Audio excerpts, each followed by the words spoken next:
Thank you, Lauren, for coming along today. Lauren Sutherland, QC, is an experienced advocate who specialises in medical negligence, and today we're going to have a chat about what Lauren does day to day. In general terms, can you describe what your role is when instructed on a medical negligence case? Well, I would be brought into the case normally later on when the case is litigated, and my role would be to lead the team, work with the client to help her or him understand the case, and then hopefully to bring the whole matter to a successful resolution for the client and those instructing me. As the instructing solicitor, what would our relationship be when working together on a case, and would you say we work together as a team? Well, I think the important thing to remember is that I'm independent of the firm of solicitors who instruct me, and that independence I think is important for everybody, including the clients and the solicitors. So I am an external agent, but what is really important, and I feel vital for the clients, is that we all work together strongly as a team, because that's how you deliver the best results. But that's not to say if I thought something was in the client's best interest, I would just follow what the solicitor wanted. I would have at that point to see what my view was and take a stand on it. Can you describe your relationship with the clients? Do you meet with the clients, and what can they expect when they deal with you? Well, I'll meet with the client when the action is raised, usually in the presence of someone like yourself, who would be the solicitor instructing me. I'm not permitted to meet with clients in terms of our professional rules on their own.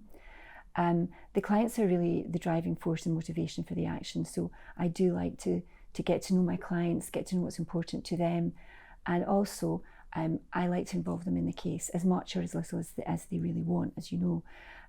Some clients like to be very, very involved and will attend lots of meetings and meetings with experts. Other clients just wish to be kept up to date, and that's really their choice. And they are, for me, the driving force behind the action, because the clients are the main purpose for the whole action in the first place. So for me, the clients are really, I've met so many nice clients over the years, and they are the thing that makes my job worthwhile. Can you explain what a proof is and what you would be doing during a proof?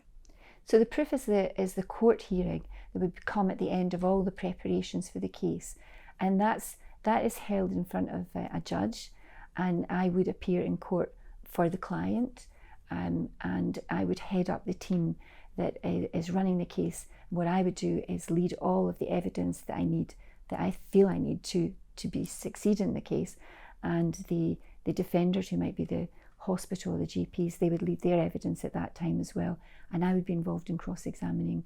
At the end of the evidence stage, we would then have submissions, legal submissions, where we would just speak to the judge and explain why we think we should be successful in the case. How do you think clients cope with proofs and hearings, and how do you help them through this process? Well, most clients, this is their first and only experience of going to court, and it's very intimidating, and we understand that. But we support them through it, all of us in the team, and I think that's really important. We support them prior to it and during it, and most of the clients who have eventually their cases have gone to proof have said it's never been as bad as they thought it was going to be. And I think that's the reality of it. We don't want to go into court, but if we have to go into court, we can deal with it, and it's not a problem. What do you enjoy most about your job, and what would you say motivates you? I love clinical negligence because I love the law and I love medicine, and it's a really challenging area to work in the law. But actually the most important motivating factor for me is the clients. I'm meeting the varied people that I've met who have gone through some horrendous experiences, and to see their resilience and just the people that they are, and that they motivate me. And when I get a great result, that there's nothing better, and that's the thing that just gets me up every morning. What advice would you have for a client facing the court process and all that it entails? So it is a difficult process, because this is not something ordinary people are accustomed to, but it's a process that's supported. So my advice would be that you take the support that's there from your legal team. They're there to take the pressure off you as a client, and that's their job. And just let them do their job. You'll come to meetings and it'll be difficult, I know that, but I always say You have to try and live your life in between. Put it in a box, close the box, and let the solicitors take the hard stuff for you. Thank you, Lauren, for your time today. I think that's been a really interesting overview of what Lauren does and everything her job entails, and I hope we can catch up soon.